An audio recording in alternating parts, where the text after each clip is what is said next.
গত শনিবার তো বরমশাইয়ের অফিস ছিল, ও অফিস থেকে বাড়ি এসেছে সন্ধ্যে 6:30টার সময়।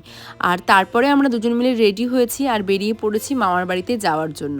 আর রেডি হতে হতে বেজে গেছিলো রাত 8টা। যেহেতু মামা বাড়ির পথ অনেকটাই, তো অনেক সময় লাগবে, মিনিমাম 2 ঘন্টা লাগবে আমাদের মামার বাড়ি পৌঁছাতে বাইকে করে। তো বাড়ি থেকে বেরিয়েই বৃষ্টি শুরু হয়ে গেছে, মানে বাড়ি থেকে বেরোচ্ছি তখনই দেখলাম বৃষ্টি পড়ছে। তো বড়মশাই বললো এই বৃষ্টিতে যদি আমরা আটকে পড়ি বা দাঁড়িয়ে পড়ি তাহলে কিন্তু আজকে আর আমাদের মামার বাড়িতে যাওয়া হবে না। তাই কিন্তু আমরা আর ওখানে না দাঁড়িয়ে সোজা বেরিয়ে পড়ি বাইকে করে। আর রাস্তায় আস্তে আস্তে না প্রচুর বৃষ্টি শুরু হয়েছিল, মানে দত্তপুকুর পার করার পরই কিন্তু ভালোই বৃষ্টি শুরু হয়েছিল।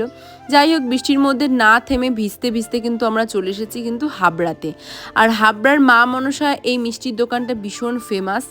এর আগের বছর আমরা চেষ্টা করেছিলাম এখান থেকে মিষ্টি নিয়ে যাওয়ার, কিন্তু যা ভিড় তোমরা দেখে বুঝতেই পারছো। বরমশাই তো আধ ঘন্টা লাইনে দাঁড়িয়ে তারপরে দেখো কত রকমের মিষ্টি নিয়ে এসেছে। আসলে আমাদের ভিজে ভিজে আসারই একটাই উদ্দেশ্য ছিল যে এই দোকান থেকে মিষ্টি নেব, কারণ এই দোকানের মিষ্টিগুলো না ভীষণ টেস্ট হয়।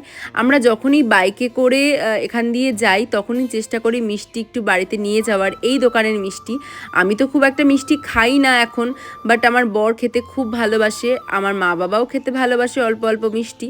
তো সেই জন্য সবার জন্যই আর কি যখন বাইকে করে আসি নিয়ে যাই।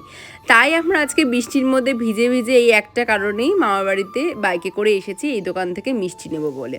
তো যাই হোক, তোমাদের সাথে কথা বলতে বলতে চলে এসেছি। আর তোমরা অনেকেই ভিডিওতে জানতে চাও যে আমার মামার বাড়ি কোথায়।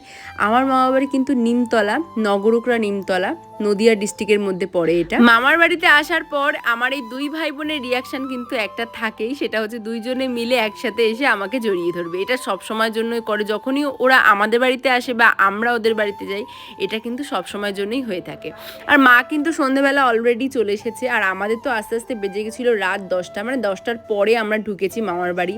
আর আমাদের জন্যই আর কি সবাই অপেক্ষা করছিল, কেউ খাওয়া দাওয়া করেনি। তো এসেই হাত পা ধুয়ে জামা প্যান্ট ছেড়ে আমরা খেতে বসে গিয়েছিলাম। রাতে ডিনারে ছিল ভাত, আলু সেদ্ধ, ডাল, ডিম দিয়ে সোয়াবিনের তরকারি। তো সবাই এগুলো দিয়েই খাওয়া দাওয়া করেছিল, কিন্তু আমি তো রাতে ভাত খাই না, তাই একটা রুটি, ডিম সোয়াবিনের তরকারি আর একটু আম খেয়ে নিয়েছিলাম।